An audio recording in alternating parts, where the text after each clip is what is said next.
No, I'll tell you why I can't do that. My allergies have been acting up, James.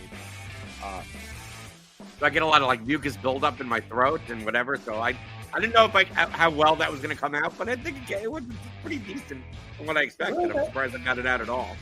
Well, good morning, grinders. Welcome to RotoGrinders Today. I'm Jordan Cooper, aka BlenderHD. You know, follow me on Twitter. Monday, May 20th. Yes, and I'm dealing with allergies on this Monday. But you know what we do on Mondays? We bring in James McCool. It's Mondays with McCool. James McCool, the co-author with me on the theory of daily fantasy sports. You want to get better at DFS, right? You want to learn the fundamentals of game theory of daily fantasy sports? That applies to so many other fields as well, even like sports betting, props, pick 'em, all that type of stuff. You get the first course, 15 hours of audio. Second course, 10 more chapters, as well as custom Excel tools for you to use. You can do that at theoryofdfs.com. Hit that thumbs up button. You're going to click. The more like buttons that get hit, the more dummy thumbs, the more the mucus or whatever. It's like post-nasal drip. I don't know, James. I don't know what it is. Especially in this area. I never had like allergies like when I lived in New York. But here in like the Ohio Valley, supposedly it's like this area is the most like allergen area in like the entire country because the temperature shifts and the barometer. We're always in the jet stream. We're going this way, that way, whatever. But depending on that, it just ever since I moved here, I get these periods where I go to sleep, I wake up, and I just feels like what happened to my throat, and then I have to start taking like Zyrtec like every day for like a month in order for it to go away. And then by the time I finish with this show, like my voice is shot. Like I could do like an hour show and then I'm done. I'm done can't talk for the rest of the day unless it's like, it want to be gravelly, 80-year-old or talk like this or something. Or I mean, I guess I could be in the death metal band or something. But James, yeah. I don't know. I know you live in this area. I mean, you live in Tennessee now, so I don't know if you noticed the difference between here and Colorado. I don't have allergies, so I don't have to worry about it. Do you have any ailments? Do you have any ailments whatsoever? You're like 14 years younger than me, so you're gonna get I'm telling you, you're gonna get ailments. No. Look, my ailment is autism. So that's that's pre-given. I have that already. I don't consider that an ailment. That's not going to change depending on my geography. That's the only one that I have. I don't know. I guess I sweat more. Like I hate humidity, but that's not an ailment. That's just like, just is what it is. There's diseases where that you get your night sweats and stuff like that. Nope, don't even have those. Nope. Well, wait 10 years. You're going to start getting. Okay. All right, I'll wait 10 years. Right. I'm the ghost of Christmas future for you. You think I'm going to turn into you?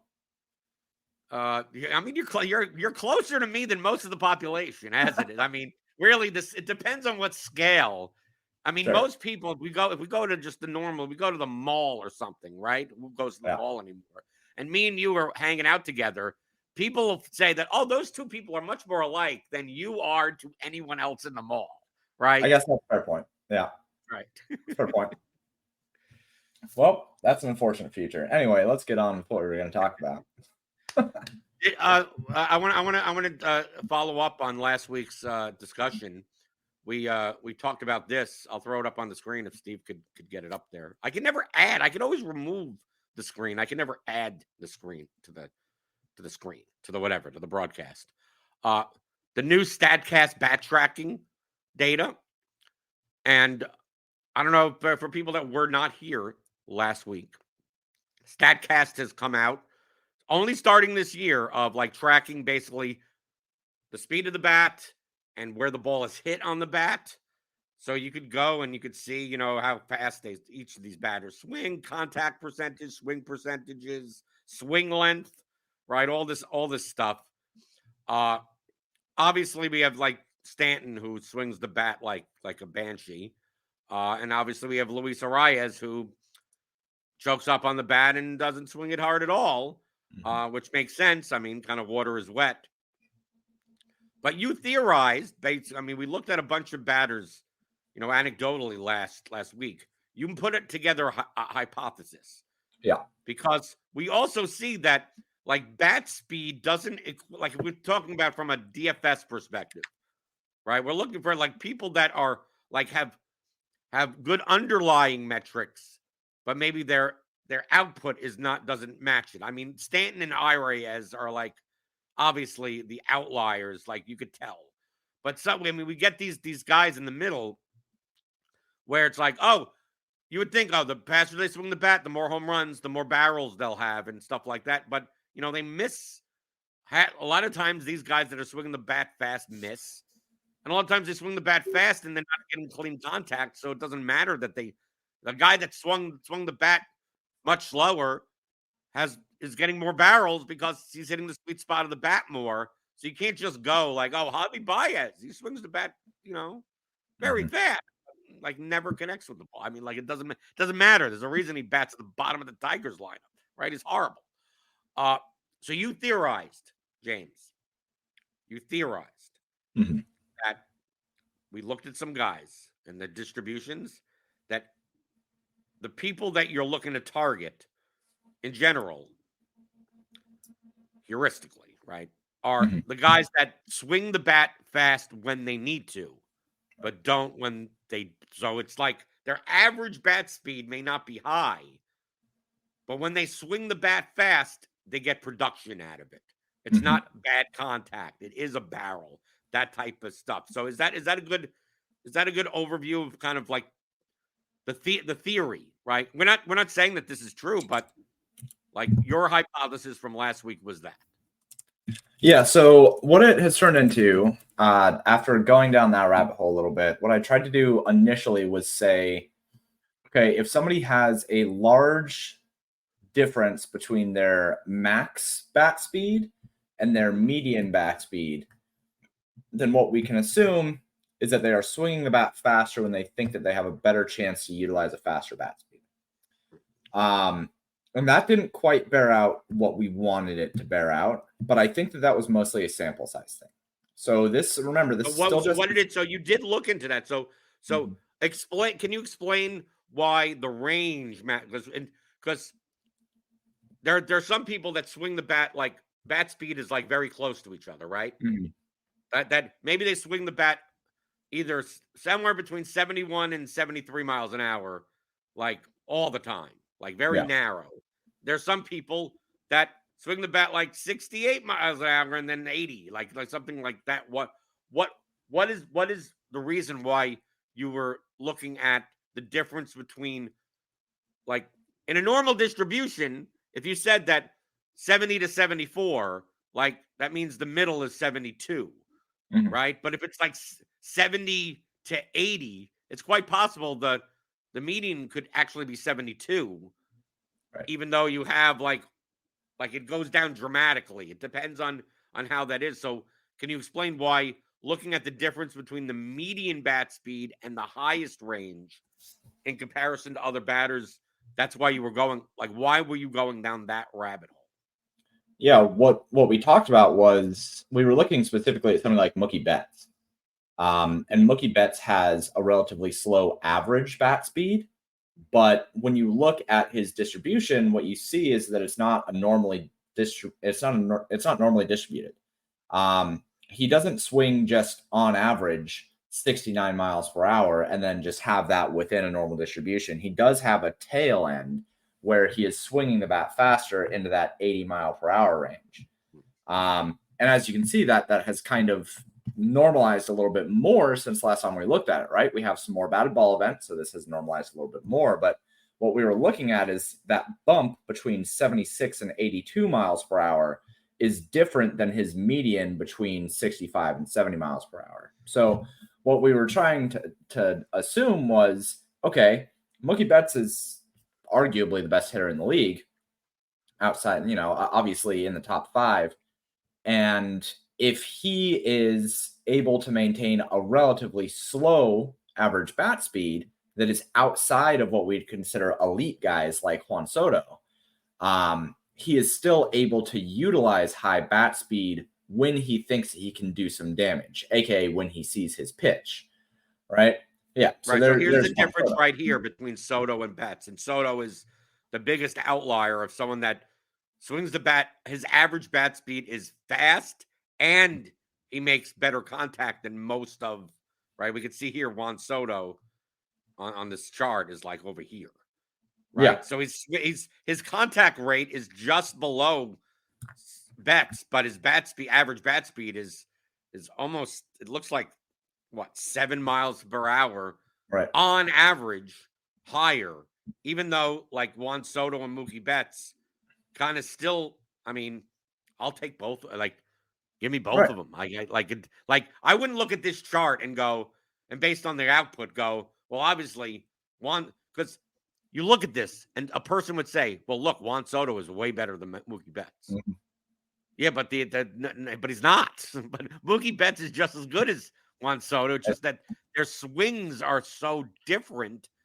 So it's easy to find the Juan Sotos, right? There aren't many of them. That's why he's sitting up in this like no Right. man's land, right? William Contreras, Shohei Ohtani. I mean, are we like Shohei Ohtani and Juan Soto are good? Like, yeah, I think we all know that. We want to find the people like back here that swing the bat average slow, but are actually good at contact. And we also, the reverse, James. Mhm. We want to find the people that swing the bat fast and are awful. Right. Right? It's like, oh yeah, they have like 16 home runs, but like they barely, other than those 16 home runs, they don't really do anything, right? Right. So what that bared out was us thinking, okay, well, how can we isolate guys who have this kind of profile like Mookie Betts, somebody who has maybe a slower average bat speed, but then is able to utilize a faster bat speed when they find their pitch. And that didn't really bear out very good results in the initial testing that I was doing, right? Like we were still getting a sample size issue comes up where we just don't have that many batted ball events above 80 miles per hour. Like even when you looked at Mookie Betts, who looked really good last week, his batted ball events over 75 miles per hour or over 80 miles per hour is only 4. He only had 4 the entire year. Right. Well, why don't you just move that down to like 75 or 76, 76, so, like somewhere in that range? I did. But that is what they are already doing with what's called a fast swing. So they already did that legwork. Hold on. So StatCast has defined what a fast swing is. Yes, it is over 75 miles per hour. That's what a fast. Have they defined what a slow swing is? I don't think so. Maybe. Okay. I didn't look at that. But I know they defined what a fast swing is. And so you can look at the amount of times that a player has a fast swing based on that 75 plus miles per hour against what their average bat speed is. And that was okay, but you still ran into a lot of instances where like the distribution was too wide and there weren't enough batted ball events to really make anything of it. So right, because look at this. Look at all these guys in the top over here. Fast swing rate is like 75. I mean, because they're swinging a lot of the pitches. Right. 75, 75. I mean, like this. But then you go look at Betts, and it's like fast swing rate is 10.9%. Right. And you're like, well, why is Mookie Betts doing so well? It's because his contact rate is. I mean, take a look at some of these contact rates. Matt Chapman, 25%. Like, yeah, sure. Fast swing, like 76.5 miles an hour, 62% fast swing rate, but his contact is just garbage. I mean, like in comparison, right? 25% Joe Adell, 26%. Even Acuna. I mean, look at truthfully, look at Acuna this year. Yeah. Is that the difference between? I mean, Acuna is essentially swinging the bat probably just as fast and just as the launch angle and everything like that this year that he did last year, just that he's not hitting the meat of the bat enough. Yeah, so that kind of brings us back to, does this matter at all when we could just use barrels? because we could. But what it did lead to, and what a lot of people have found and have been posting on Twitter, is looking at the different strike count scenarios and using that as understanding if somebody is smart about when they're swinging the ball fast. Okay, so explain that for the newbies, what that means. Yeah, so when you look at strike counts are really important, right? Like strike count is how many strikes are on a count versus balls, right? So if If you have a full count and you have 3 balls and 2 strikes, it's a very different scenario for both the pitcher and the hitter than if you have 2 strikes and no balls or 3 balls and no strikes. 3 balls, no strikes, the pitcher's pretty much it's going to be in the box somewhere, right? Like they got to try to get some kind of leg up on the hitter. So they're going to try to put it somewhere in the box. Usually they'll throw a high fastball or, a breaking ball that is somewhere near the middle of the plate. When it's a 3-0 count for balls, hitters and pitchers pretty much know this has to be in the box. So that's what's called a hitter's count. It's a spot where hitters can kind of tee off on the ball, if you will. And we'll get back to that in a second.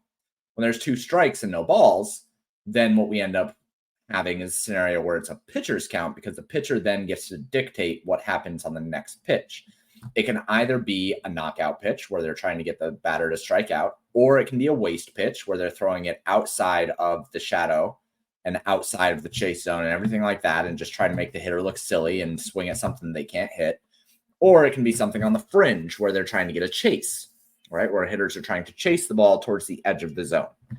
It's called a pitcher's count because hitters kind of just have to react to that. They don't know where the ball is. It's the basis of the count is the fact that it's an 0-2 count.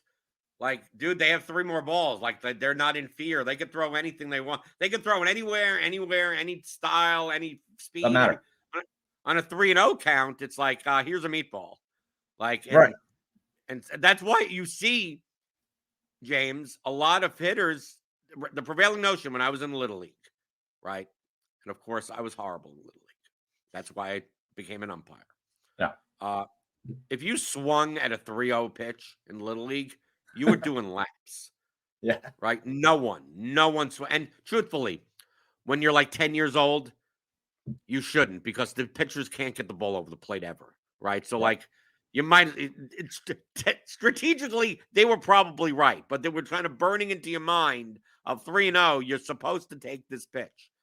In the majors now, it used to be that way, kind of also. Now, you see a lot more batters swinging at 3-0 pitches than ever before because of information like this, of like, what better pitch are you ever going to get in 3 at-bats for 3 at-bats against the pitcher or 4 bats in a game than the 3-0 pitch of like, dude, you might as well.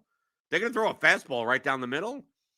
And you know they're going to throw a fastball right down the middle. Like, this is your best shot at killing the ball. So, like, go do it. But obviously, and you're going to obviously expand on this point, that how the batters react swing-wise on an 0-2 count, you're more likely to look for contact, and 3-0, you're looking to take the ball and put it in the river. I mean, I would expect the bat speed on 3-0 counts to be way higher than bat speeds on 0-2 counts. Well, you would expect it, but what you should expect is that good hitters have a higher swing speed on 3-0 counts, right? Because those are the hitters that are smart about the way they are utilizing their bat speed. Mookie Betts has a relatively low average bat speed until he gets into a 3-0 count, and then he's just going to unleash because he knows what's coming, right? Like, do you have that? Do you have that data? You can look it up. So you can go to the search and you can set up a scenario for that where you can say. So you could look for 2-2 counts, 3-1 counts. Yep. Oh, okay. Yep. Didn't know that. So that's what now a lot of people are doing, is trying to look into that, and that's kind of it's the mix between a heuristic that we understand makes sense.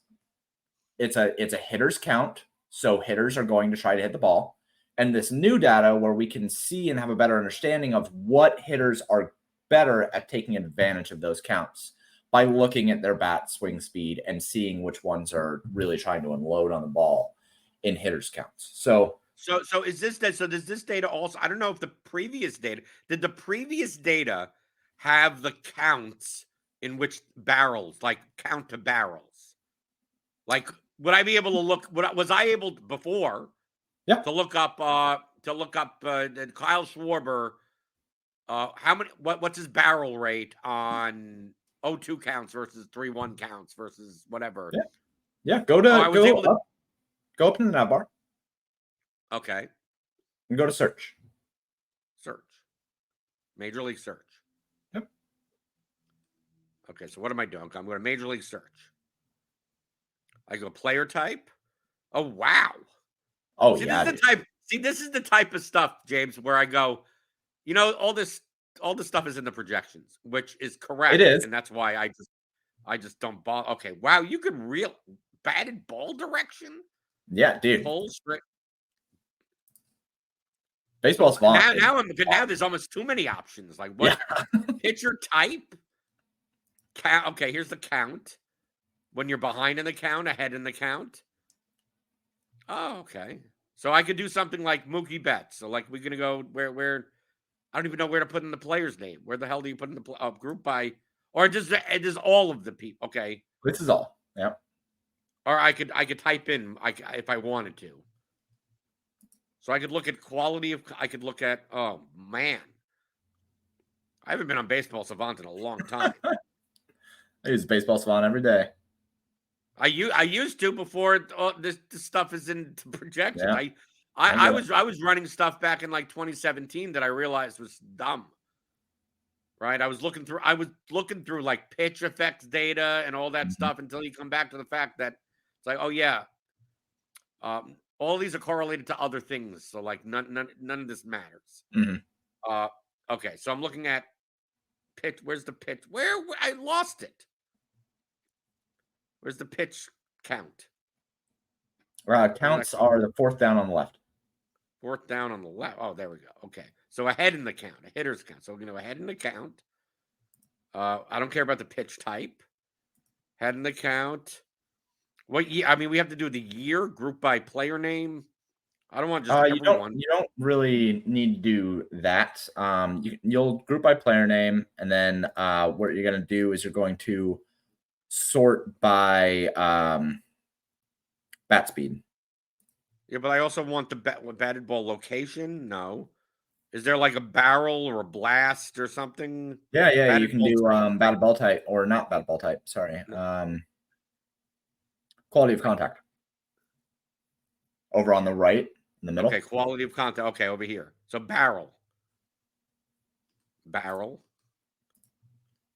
Right, so we're just looking at barrel rates ahead in the count, and is it going to show bat speed there, or do we have to search for that? You have to add it in. So you can go into the included stats. Okay. So bat speed, new, right here. Bat speed, swing length. So I just have to check these two, or do I have to check all of them? Nope, just have to check those two. Just those two. And you can you can see barrels per. You can put in barrels per plate appearance percentage there, and then that'll show you for Mookie. Okay. So is that good? Is that, and I just search? Yep. And it'll take a second, and it'll show up. Okay. Well, not. These are for pitchers. Oh, go and change it up top. Up top. Right under a head in the count, change to hitter. Change more batter. Sorry. No, I want the count is ahead in the As player a batter. type. Okay, player type batter. Okay, now I see. Okay, we're doing this in real time. Let's do it. Okay, now we go. So, what is this measure? Change the flags. Remove the competitive swing part. Because competitive swing is basically saying anytime that it is competitive. No, it's still saying 100%.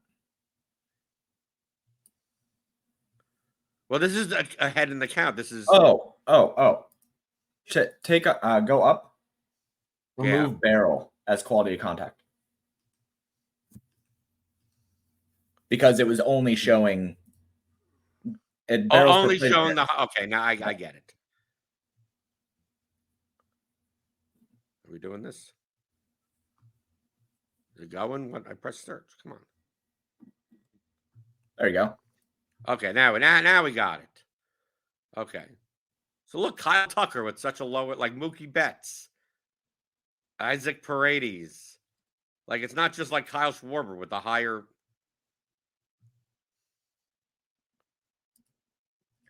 But look, Mookie Betts' barrel per plate appearance percentage is so low. Yeah, his bat speed is only 68 there. Right. Lower. This is when he's ahead in the count. This is ahead in the count. Mm-hmm. I mean, we could go truthfully, you can dig into this for literally days. Ever. Right. Like, these are just 3-0 pitches. I mean, there's what's the sample size here? Can it go? Why is it always, what's so slow about this? Okay, well, it's looking through the entire database based on these are 18 pitches. 18 pitches for Kyle Schwarber specifically. For Mookie Betts, it's 14 total pitches. Right, 14 total pitches. And it looks like that he never swings at those pitches. Well, he doesn't. He doesn't have literally never. He doesn't swing at 3-0 pitches. No, I'm assuming that's what the dash means. Yeah. It's like no bat speed means doesn't swing at any of them. He literally has not swung at a 3-0 pitch all year. Right. Not a single time. So that's super interesting, right? That in and of itself is super interesting. Aaron Judge also doesn't swing at 3-0 pitches. Has not swung at any of the 15 that he has seen. Right.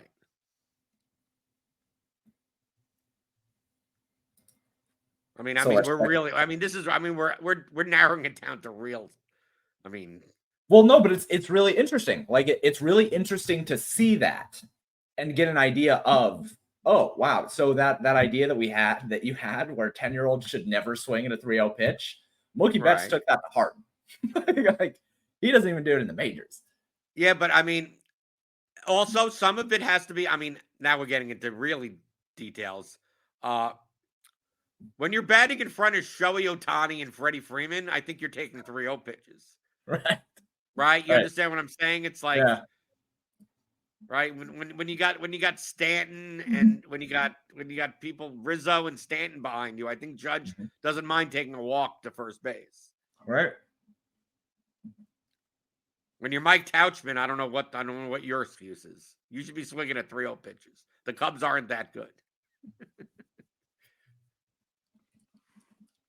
Like what's Randy Arozarena doing? Come on. You're on the Rays. Let's start swinging. Let's start getting this game over. Who goes to Tampa Bay Rays games? Stop taking these 3-0 pitchers. Let's just get this over with, you know? Right.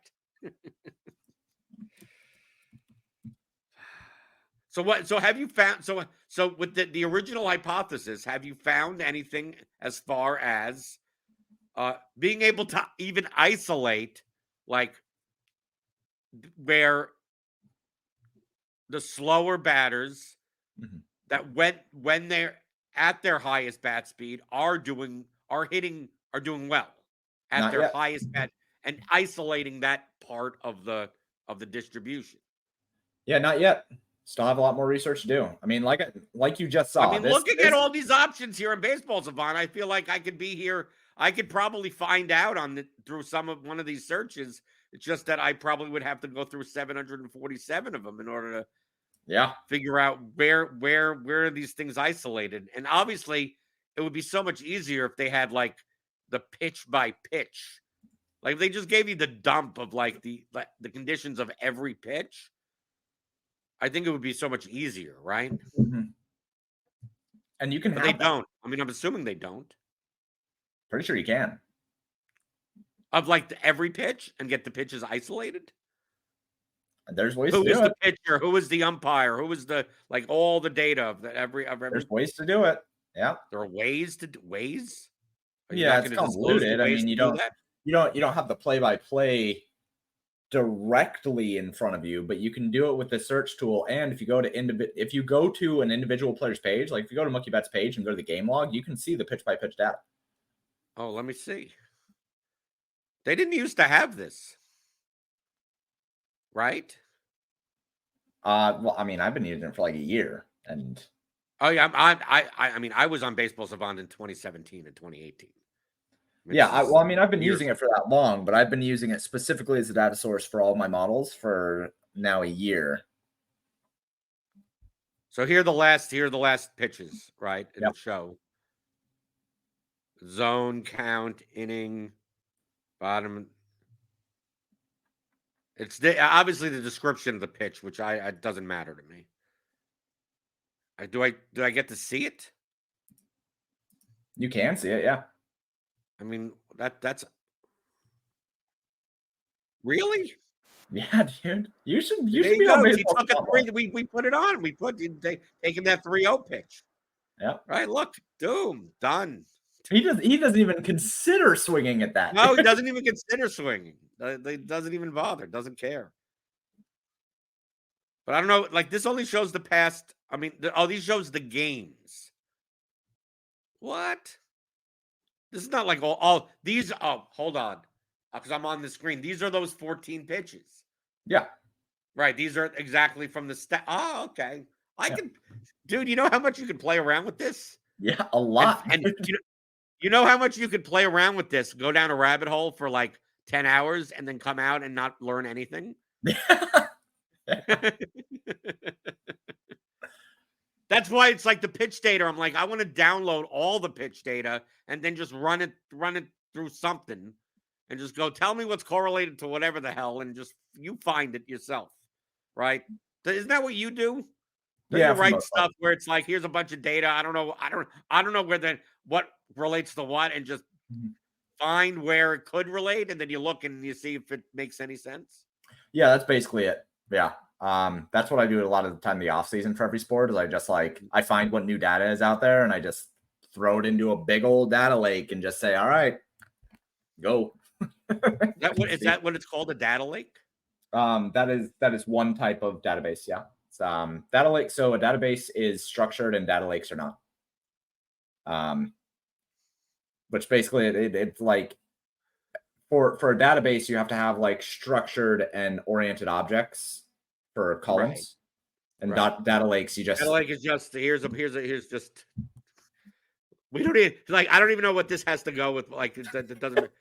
That's basically it. How do you do anything with the data lake? I mean, when you're not, imagine taking this database, right? I mean, even just taking this pitch database right here and just take out the columns and mix everything up and go, yeah, Kyle Schwarber name is in this column and the pitch is in that column.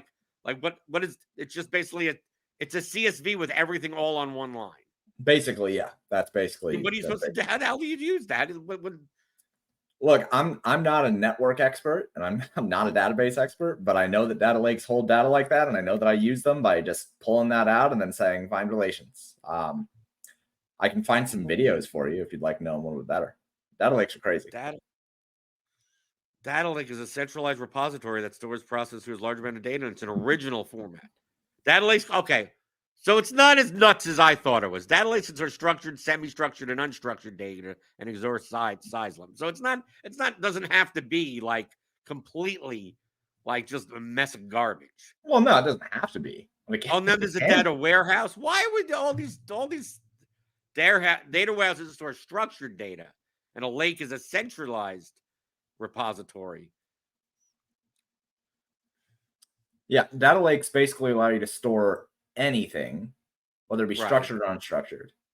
The way that I use it is semi-structured, whereas I have relations between different databases and things come together. Why is data so biased towards the land? Seems like if you're on land, like it's so much more structured, like humanity. Like if you're on, but you go to the lake. If I go to Kentucky Lake, it's like you're screwed. It's like, no, it's just gonna be a mess of think about the structure of the difference between solids and liquids. Like, things have to be structured on land, otherwise they'll just fall over. In a lake, they don't have to be structured. Have you seen my office? It doesn't have to be structured. I have not actually seen your office. No, I'm making a joke as if I have a messy office, and actually I don't. But right, you can imagine, right? Mm-hmm. But a lake. But I mean, a lake is naturally made and beautiful, right? Well, I mean, beauty is in the eye of the beholder, right? How have I been doing this for so long and not known what a data lake was? Bro, because you don't model. You don't actually build models. I mean, I know data. I do data. I've done database programming before. Oh, but that's all. okay, so no. It's all No, data structured. lakes are more recent than you have been working on. The data lakes Oh, came yeah, out. you're right, because I did database programming like 20 years ago. I was going to say data lakes are more in the last like 15 years. In the last decade, they've really caught on. Right back then, if I told someone that I'm going to make sense of a data lake, they'd think I'm making it up.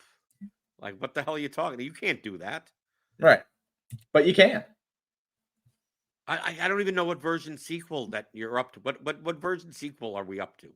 Oh God, I don't know. I don't use SQL. I use non-relational data. That's how old I am. I don't like what version of SQL are we up to? And you're like, I don't use SQL. It's like SQL like required from when I was SQL. I mean, SQL. I think is still the most popular database management SQL system. Are we on? Version SQL. What are we on? What version SQL? But there's a million different kinds of databasing now. Right. What are we up to? Here's the SQL Server versions list. Are we on? I'm just going to type in "Are we on?" Are we on? Oh Jesus! I'm old. Jesus. The last time I used SQL was like SQL 7. Jeez. Okay. Me going down the rabbit hole of like how out of touch I am with like the thing is that I get a lot of the stuff that goes on now conceptually. Like I understand what you're trying to do. It's just that like the methodologies that I used to do. I mean, dude, I was building websites. I mean, I was building websites pre CSS. Like that's how old I am. Yeah. Like like CSS literally didn't. CSS existed in like the Internet Explorer 4, and it was the only browser that was able to process CSS at the time. Everything else you had to do like nested tables for everything. That's way back in the day. Of course, I learned CSS. That to me, that the front end web design stuff, and now we're on to stuff that I just completely over my head. Right now, I look at modern front end architecture, and I'm just I don't even know what all this stuff is. It's like how often did I have to use JSON 20 years ago? Nothing. Zero. Didn't even exist. And now everything works that way. And I'm saying something that's probably 10 years dated. As right now, I'm complaining about something that is already 10 years dated that I didn't realize it because that's from like 2014. Well, the good news is you don't have to worry about this stuff anymore. No, you do it for me. That's why I like it. Right. The database stuff is done for me. Go on RotoGrinders and you get. I mean, Jamino, that's what he's doing. Right. Yeah. Right. That's what and he does a great job. I mean, right. So I was looking a little bit at the differences. I was trying to find when Mookie Betts was swinging faster, because we know that there's a subset where he does. And I was trying to find where he does. His average bat speed on hitters counts is only 68 miles per hour. Right, which He's is in really hitters slow. counts a lot, but when it's an 0-1, an 0-0, or a 1-1 count, his average bat speed is 77 miles an hour. That's when he's swinging fast, is early in the count. Maybe there may be some other. There could be some other variable that has to do with that as well. Yeah. But is he swinging like, because I mean, we can really dive deep. Is he swinging that fast only for relief pitchers? Only for the starting pitcher? Right. Only for like you could think of even just common sense reasons of like why would he choose to swing fast at certain times and not at others? And maybe it has nothing to do with the count. Maybe it does have to do with the count. Maybe it has to do with he'll swing more when it's the first at bat versus the third. You would think common sense that you wouldn't mind swinging faster if it's your third at bat plate appearance against the pitcher. Right. But maybe he's the type of person that swings faster when it's his first plate. Like he's the type, let me get ahead of this. Or like, you never know what these people are thinking. Or it could be the type of thing, like James, you could go down this rabbit hole with Mookie Betts and find out that it's just completely and utterly random. And even And if that you I should ask, just be using and barrels. even if you ask Mookie Betts himself, you brought him on the show and said, "When do you swing fast and when do you swing slow?" He may look at you and go, "I don't even understand what you're talking about. I just swing that whatever I swing at. It's like that could be the reaction. It's like you'll never know." Yeah, I think and it's funny because on those swings, all right. You want to know how often he barrels? How often he gets a barrel? How often? 0% of the time. So His when average, is he getting barrels? He's getting barrels on hitters' counts when he's swinging slower. But making a hell of a lot better contact. Yep. Swinging slow, but maybe it's against pitchers that are throwing the ball a million miles an hour. I don't know. Now we just throw up our hands. Now maybe Mookie Betts is one of those people that just breaks. We're going down trying to figure out Mookie Betts, and there may be some predictive power in like everything else, and he's just the guy that you just throw it like you just throw it out. Just like I don't know what he's doing, but that's the thing. If you want to look at elite hitters and try to profile for elite hitters, you have to look at Mookie Betts. But I'm saying there may be something in the middle between a whole 100, 200 other hitters that you find, 10% worthy here, 10, 15% worthy there. And then Mookie Betts just breaks it. You understand what I mean? Like you always have in a model, like in my MMA stuff, Merab Dvalishvili breaks my stuff all the time because he could score a zillion points without finishing anyone. And when like the most correlated part of 100-point score is a finish, right? And he never gets a finish. It always comes up that like, yeah, Merab is the worst. You wouldn't want to pay anything for this guy, and it's like, no, he's going to be like the 50% owned guy on this slate. Like, there's always going to be like some outlier that just breaks all of those conditions, but you can figure out why it breaks all those conditions. Mookie Betts just may be that person. Yeah, might be. I think that what it's going to come back to, we're going to get a full year data on this. We'll get a full data, a full year, and then we'll finally have enough data to really work with.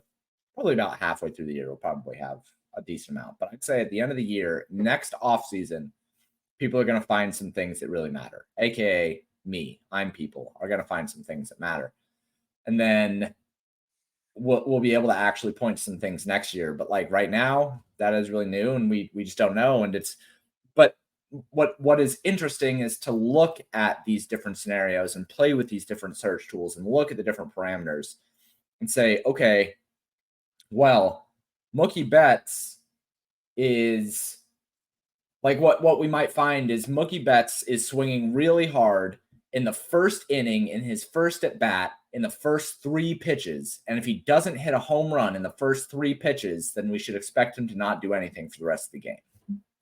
Who knows? Or we might find that he never swings hard until like the 3rd time through the order, right? When he has seen what the opposing pitcher wants to do, and now he knows that the opening pitcher now he knows that the starting pitcher wants to open the at bat against Mookie with a curveball on the outside. And so then he's going to unload on it because he knows what the pitcher wants to do. Like maybe we'll find that. Maybe we'll find that the value in this is actually only relevant to the 3rd time through the order for Mookie Betts. But for Jose Altuve, who was like a guy who loves to swing at the first pitch of every single game, he like set a league or a team record for most home runs on the first pitch of the game. Like maybe we find that if he doesn't hit a home run in his first at bat, he literally just does not do anything for the entire game. Well, maybe. I don't know. We'll see. It's one of those things. The goal is to learn enough about Mookie Betts that we could bet on like the most obscure menus, right? Of like Bet365 or something, or FanDuel have it, where it's like Mookie Betts anytime homer prop is like plus 400, and it's like no, I don't like plus 400. Mookie Betts will hit a home run in his second at bat, right? Like only, and and then you take that and you take that and you pair it with other people. Like imagine doing that in a game. Imagine what a way to get limited. What a way to get limited if you put in an SGP of like, yeah, I'll take Mookie Betts hits the second home run of the game, right? Or something like that. Mookie Betts third inning home run and a Freddie Freeman over half a double, and then like a relief pitcher over half a strikeout or something like that, and hitting that for like I don't know what the hell that would be. That would be like 20,000 like to 1. And plus it's like, 3,000 or something. It's like 30 to 1. Right. They're going to first look and go, did you pass post? How is this pass posted? Or they're just going to assume that you're just someone from the future, that you're literally, you're just like, you're time that we can't let Time Lords in here because, yeah. I mean, they don't offer those types of, they don't offer like, hit a home run in the third inning. I don't Well, they think don't offer them. They don't offer them yet. One more thing on this really quick. As we're continuing to think about what this data can lead into, the hitter side of things, what everybody's focusing on now. But I think that if what we find out and what holds true is that hitters are swinging the bat faster, like good hitters are swinging the bat faster when they understand what a pitcher wants to do. If that holds true, if it's like third time through the order, hitters have seen what a pitcher wants to do, and that's when they're swinging the bat faster. In that scenario, a really interesting thing would be to see for pitchers who has the smallest deviation between bat speed going into the third time through the order, and then assuming that those pitchers are better at mitigating damage and understanding their way through the third time through the order. And then what we'll say is, oh, that has like a 0.94 correlation with XFIP. So why wouldn't we just use XFIP? Right, exactly. But it's still, it would a lot of this stuff will end up being that. A lot of it will be that we found something. It's just that it's absurdly correlated to something we already know. Right. That's and I think we will find that. Right. But it's still really cool stuff. And I said that last time. I just think that when it comes down to this data, that the value of it is for people like me who really want to just dig into data and find the different things that make sense. You want to dive right into that data lake, right? I do, man. Yeah. You want to go skinny dipping in the data lake. You're just I do. I could see after the show just downloading the data and just being like naked by your computer. Yeah, what I actually do is when I form a new data lake, I actually code in a little naked dude to go swim through it while I'm working through it. Oh, in the comments, you do it in the you comment that out, right? In the code. Yeah, right? yeah. It's pretty awesome. So data is cool, and if people like data, they should play with data. I'm a big proponent that if you want to learn how to code or if you want to learn how to work with data or whatever, go to YouTube, say, how do I work with data, and just do it. Just play around with it. Nobody knows what they're doing. No, I barely know what I'm doing. Cardi does not know what he's doing entirely either. Nobody knows entirely what they're doing. You know what we're all doing? We're all going to YouTube and we're all going to Stack Overflow and we're all just typing in questions that somebody else is answering. And we're just playing around. That's how I do my JavaScript. Yeah. Right? No, it has not changed. It has not changed since the start of the freaking internet, man. We're all just. Well, now we have ChatGPT. Now I go to ChatGPT and I go, I need the Excel formula for this, and it just gives it to me. I'm like, okay, thank you. I would be careful with that because I do that sometimes. It works for not complicated things. For some of the does it look like? Do I look like the type of guy that's doing that complicated a thing? I don't know. Maybe, dude. I don't know what you do in your spare time. I don't know what James, the funniest one is that I did one. I put in a function I have in Excel that is so long that I need that it scrolls for at least 5 seconds as the FX bar is on my screen. And I'm like, why don't I use ChatGPT to make this more efficient? Yeah. Right? Like it shouldn't be. I'm just inputting stuff and doing stuff like, and I put it in, and ChatGPT basically told me I'm lost. I'm sorry. It's just like, I don't know what you're doing here. I really have no clue what you're doing, and I don't know. You should use, by the way, ChatGPT is not as good for coding stuff as Google's Gemini is. So if you're willing to go get Gemini instead. What am I coding? I'm not coding anything. I'm just saying so anybody out there who actually likes to code, if you want to use an LLM that is better at that, Google's Gemini has better benchmarks. That's what I use for a lot of my code stuff. It does a pretty good job, but I still there's gonna be times where I still go out to the internet and I'm just I still go out and try to find things on Stack Overflow because it's a little bit like LLMs are pre-programmed to be to give a lot of explanation and a lot of reasoning and stuff like that. And sometimes I don't want that. But sometimes just give me the answer and just let me move on. You don't have to type out. Or just give me the picks. People are watching the show for 15 minutes going. Just give me the picks, where's bro. the picks today? I just want the picks. I don't need the reason. Is Mookie Betts going to hit a home run today? That's all I need to know. Is he going to hit a home run? Is he going to make it into the third time through the order? Then yes. Is he going to swing fast? All we do know. Highly likely that he will not swing at a 3-0 pitch. Bet that. Go on FanDuel, go into your SGP, and if you go, the menus on these sites are getting so ridiculous that you probably could bet on over/under swinging on the 3-0 pitch or something. And let's just say that if it's minus 250, the juice is fine. Take that. It seems like he doesn't swing at all. I am genuinely surprised that Aaron Judge has not swung a single 3-0 pitch all year. That one's surprising. Why should he? No, I mean, I agree. Again, heuristically, I agree, but it's amazing to see it. Right. Daniel uses the highly advanced tech known as Wikipedia. I donate to Wikipedia every month, by the way. You do? Yeah, I do. So hold on. So if something on Wikipedia is wrong, I should blame you. You can you can blame me as the benefactor. You're perpetuating the lies on Wikipedia. Well, okay, sure, yeah, you can put it that way if you'd like. I just look at it as a tax write-off. Oh, that too, yeah, true. But I mean, and Dan, everyone throwing cash to Wikipedia? Dude, it's an important resource. You should. I agree with that. I do agree with that. So maybe we should we should put tax money towards it if it's that important. I agree with that as well. I think that it should be. To me, that's my attitude. It's like the more that people give I mean, you give to charity, and it's like, well, then the government doesn't have to do. No, I just make it be that our taxes pays for that, so I don't have to support the local arts theater or something like that because they're always broke. It's like it should be funded.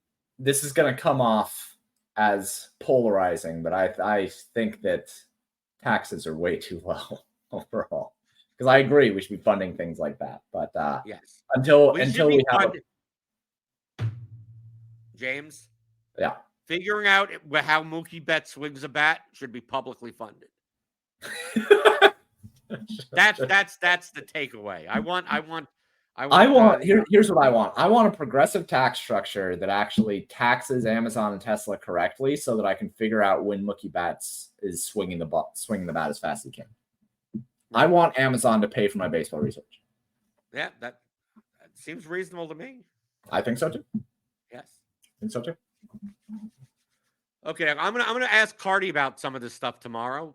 Cardi's gonna be on the show, and maybe he's found some stuff. Maybe he'll say what we're looking for makes no sense for whatever reason. And most of the stuff, you just look. I mean, when you're swimming in that data lake, yeah. Sometimes you're gonna be swimming in the wrong direction. Sometimes you're gonna hit branches. There's gonna be a jellyfish or something.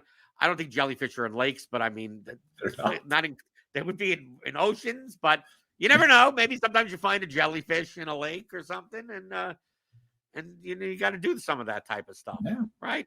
Yeah, Daniel gets it all. DFS, have a government run. We should have the government. Truthfully, the way that DraftKings sizes their contests, maybe the government may actually be better. Yeah. Maybe they'll be better. Let's get the government to subsidize our DFS action. That'll work. Hit that like button on your way out the door. We always have these interesting conversations on Mondays when James is here. James, you're at paydirt_DFS on Twitter. I am, yeah. I just posted out some newsletter stuff because I've been working on a newsletter, and most of my work right now is going towards trying to figure out some prize picks and underdog and pick six stuff. I'm trying to set up a tool for that, so be on the lookout for that. And you can find any of my work over at paydirdfs.com. Obviously, you could join the RotoGrinders Discord. You can talk to me anytime you want. I'm in my Blenders Game Theory channel. I'm also in like the Bat channel. I'm in some of the other channels. If you tag, as long as you tag me, I'm always the troll. I'm always lurking, not trolling, but I'm lurking around. I'm always in there. So you could join that rotogrinders.com/Discord. Join RotoGrinders Premium. Get all of everything that we offer at RotoGrinders, pretty much. We have a special running 6 months. Combo Premium, $250 off. So feel free to get that as well. And if you enjoy these types of discussions where it's not just about the picks or everything like that, and you want to learn more about the game theory of DFS, go to theoryofdfs.com. I could add once it's been added, but I can remove. It's kind of weird. I know the StreamYard always works weird. Like I could add this, but I couldn't add it in the beginning. You can't add the thing first on my end, but apparently you can once you've already added it. Okay, so I learned something new. That's what I've learned today. And data lakes. I've actually learned stuff. Today. You did, yeah. And you learned more about the Baseball Savant tool. This was a very good pod for you listening and learning. Right.